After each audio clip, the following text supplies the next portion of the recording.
महाराष्ट्राचा आवाज, आपल्या हक्काचा. नवा आवाज महाराष्ट्र न्यूज चॅनलमध्ये आपले स्वागत आहे. तर पाहूया आजच्या महत्त्वाच्या काही घडामोडी. अंबरनाथ महापालिकेची निवडणूक पुढे ढकलली असली तरी परिसरातील राजकीय वातावरण तीव्र झालेले दिसत आहे. शनिवारी मध्यरात्री 1 वाजताच्या सुमारास पॅनल क्रमांक 4 चे शिवसेना उमेदवार निखिल वाळेकर आणि त्यांचे सहकारी यश वाळेकर हे काही समर्थकांसह भाजप उमेदवार पवन वाळेकर यांच्या कार्यालयासमोर आले. यावेळी निखिल वाळेकर यांनी पवन वाळेकर यांच्यासोबत वाद घालण्याचा प्रयत्न केल्याचा आरोप केलाय. रात्री उशिरा प्रतिस्पर्धी उमेदवारांच्या कार्यालयाबाहेर जाण्यामागे नेमका उद्देश काय असा प्रश्न पवन वाळेकर यांनी उपस्थित केलाय. दरम्यान दहशत निर्माण करण्यासाठी अंबरनाथच्या बाहेरून सराईत गुंड बोलवल्याचा गंभीर आरोपही पवन वाळेकर यांच्या समर्थकांनी केलाय. पवन वाळेकर यांच्या कार्यालयावर हे गुंड खेट्या मारत असल्याचं सीसीटीव्ही फुटेजमध्येही समोर आले. या घटनेमुळे परिसरातील राजकीय वातावरण आणखी चिघळले असून दोन्ही पक्षांकडून पुढील कायदेशीर कारवाई करण्याचे पावलं उचलली जात आहेत. काल रात्री काही घटना माझ्या ऑफिसच्या बाहेर घडल्या. जेव्हापासून मी BJP मध्ये प्रवेश केला त्या दिवसापासून तर फॉर्म नॉमिनेशन ज्या दिवशी मी भरला तेव्हापासून तर काल रात्रीपर्यंत माझ्या कार्यकर्त्यांवरती आणि माझ्या ऑफिसच्या बाहेर काही गुंड प्रवृत्तीचे लोक फिरतात आहेत आणि ते आपल्या अंबरनाथचे रहिवासी नसून पुणा, सोलापूर आणि आणखीन काही वेगवेगळ्या ठिकाणावरून आलेले हे गुंड प्रवृत्तीचे लोक आहेत. याच्या आधी पण अंबरनाथमध्ये जे इलेक्शन लढल्यात गेलेले आहेत ते दहशत आणि गुंड प्रवृत्तीच्या जीवावरतीच इलेक्शन यांनी केलेले आहेत. जे माझे विरोधक आहेत ते काल रात्री 6 ते 7 गाड्या घेऊन माझ्या ऑफिसच्या बाहेर आले आणि त्यांनी 60 ते 70 जण त्यांनी ते माझ्या ऑफिसच्या बाहेर त्यांचे पोरं उभे होते.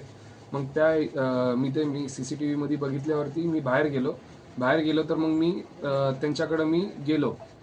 त्या टायमाला त्यातल्या एका पोरानी शिवी दिल्यामुळं माझे पोरं त्याच्या अंगावरती गेले. तर त्यामध्ये काय झालं नाही, सोडवासोडवी झाली. पण त्यांनी माझ्यावरती खोटा गुन्हा दाखल करायचा प्रयत्न केला पण तो डाव पोलिसांनी मोडून काढला. ते खोटा गुन्हा म्हणून पोलिसांनी त्यांना CCTV माझी दाखवली म्हणून माझ्यावरती खोटा गुन्हा दाखल नाही झाला. पण हे बाहेरचे जे काही गुंड प्रवृत्तीचे लोक आहेत हे अंबरनाथमध्ये काय करतात याचा तपास आपले पोलिसांनी करावा अशी माझी नम्र विनंती आहे. आणि प्रभाग क्रमांक 4 मधून मी BJPचा अधिकृत उमेदवार आहे आणि माझे विरोधक हे वारंवार ह्या गोष्टी करतात आणि याआधी पण त्यांनी गुंडागर्दी आणि दहशत याच्या जीवावरती इलेक्शन लढवलेली आहे आणि इथून पुढं त्यांची दहशत आणि गुंडागर्दी ही मी संपवणार. आणि की मी जो त्यांचा कार्यकर्ता किंवा त्यांचा जो गुंड आहे त्याला मी मारहाण केली असं म्हणून त्यांनी गुन्हा दाखल करायचा प्रयत्न केला. काही दिवसांपूर्वी जी गाड्यांची तोडफोड झाली होती त्या प्रकरणात त्यांचा काय सहभाग होता? साहेब त्याच्याबद्दल त्या व्हिडिओ पण अवेलेबल आहेत इंस्टाग्रामवरती की ते पोरं निखिल वाळेकर, राजू वाळेकर हे यांचे सोबत कंटिन्यू राहणारे पोरं आहेत आणि त्यांच्याकडे अशाच प्रकारचे पोरं असतात. त्याच बेसवरती ते लोक इलेक्शन किंवा नगरपालिकेवरती त्यांनी इतक्या वर्ष सत्ता गाजवलेली आहे दहशत आणि गुंडागर्दीच्या जीवावर.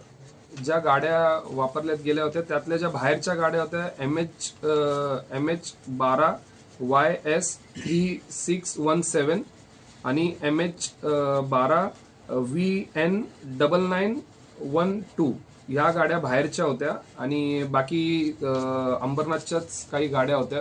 अशा 6 ते 7 गाड्या होत्या. पण ह्या बाहेरच्या गाड्यात यांचा आपल्या पोलिसांनी सखोल त्याचा तपास करावा ही माझी नम्र विनंती.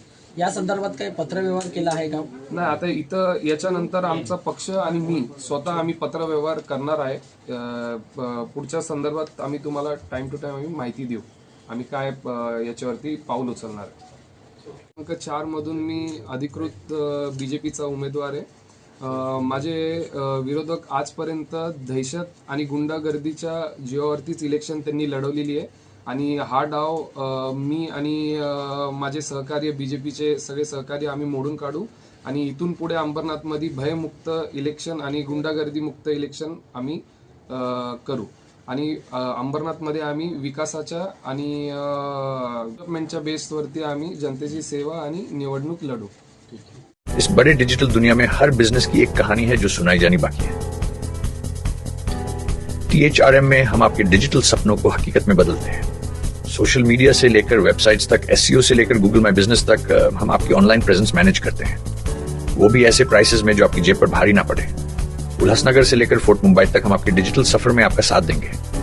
हमारे साथ जुड़िए और अपने बिजनेस को डिजिटल युग में फलते फूलते देखिए। THRM डिजिटल मार्केटिंग एजेंसी, जहां से आपका डिजिटल सफर शुरू होता है।